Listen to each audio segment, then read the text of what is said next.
Here's a disclaimer, and for God's sake, it's fake. Don't take this so seriously.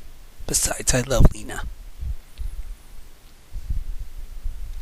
Being an anime fanatic, I'm always excited when something appears that really stimulates my fandom. Slayers recently came up as one of the funniest and most creative of all the anime I've encountered, next to Magical Girl Oracle Nanawa. Each episode was a nice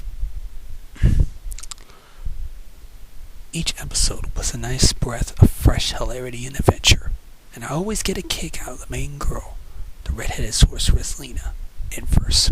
I was gonna make an anime music video on her after I biked my 10-mile route home, when along the highway I encountered a stranded VHS tape. It was sort of your typical TV recording cassette tape, you know?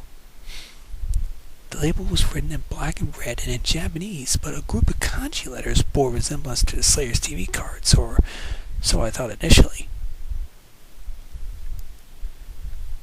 I did confirm with one of the episodes of the 1990s series. It was a Slayers tape, but I don't get the other letters. I sent an image to a friend on a photo sharing site at the tape's label the next day I got on. After a while, I was sent this response. "Don't watch the tape." I replied, "What's it say?" "Black, Slayers test episode, red, dispose ASAP. How the hell did you get it?" I told him how I found it. "You should toss it, like, right now. I don't think we're dealing with the same Slayers as we know."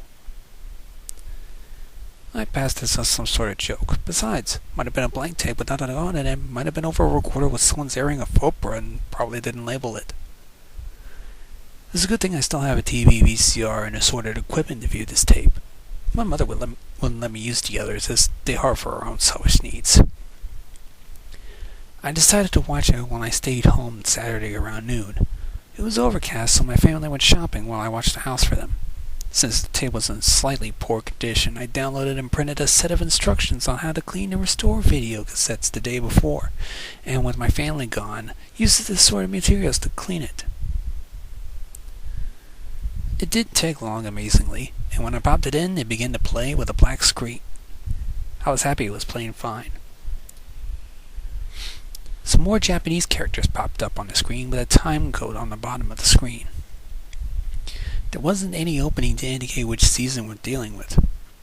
Then it showed the series' main cast. Since it was just Lina, Gowry, Zelgadas, and Amelia, I figured it was from the first 2 seasons. The art was kind of similar. The artwork was kind of similar, however, it had a bit more realism depicted. Way too much. About 13 seconds at the beginning was the crew walking in the woods. All of a sudden, Lina stopped, and she had this scared look on her face. She suddenly grabbed her face and covered her mouth, which began spewing blood. The others are speaking to her, but I couldn't understand as it was in Japanese, again, and it was kind of distorted as the tape was slightly warped for a bit. I couldn't do anything about that. She landed on the ground convulsing, with a frightened look on her face. It looked so real, I swore she really was scared of whatever is happening to her. The camera zoomed in on her and then faded to black. It then faded into her in bed, looking extremely pale and asleep. At the foot of this bed was Amelia and Zelgadas. She was crying hysterically in the Chimera's arms. I wasn't able to make out a hint of what she said. Also crying in the corner of the room was Gowry. I did make out his cries of Lina's name. I feared the worst. It was a grave assumption that Lina just died. There wasn't any indication how it exactly went, but it was official when she was carted to a cemetery in the next scene.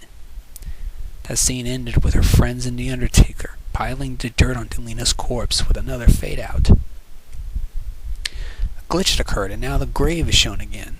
It's night, and in the midst of fog, a realistic decaying hand pushed out while a disturbing chord played. It then cut to Amelia in bed, sleepless over the loss of her mentor and friend. Hovering over her was a pair of red, glowing eyes. I thought it'd be cue for comedy relief. Wrong. A pair of gruesome teeth flashed, and Amelia cried out in horror. That same hand as before grabbed her, and before I knew it, Amelia was being torn apart, limb from limb, and the art style was scarily detailed. Down to the sickening rip of muscle tissue, the tears mixed in with the blood of Amelia's face, and this was a completely horrible sight. A decaying face of Lina Inverse gnawing on Amelia's flesh with hollowed eye sockets and an inhuman gasp. I was in horror. Stunned horror. This wasn't Slayers at all. This wasn't the Lina Inverse I knew and loved. When she was finished with Amelia, the scene panned to a whole body image. I swore she was looking at me through the TV screen, saying words I can't understand. I rushed to turn it off, but to no avail. I tried to stop the tape, but it didn't work.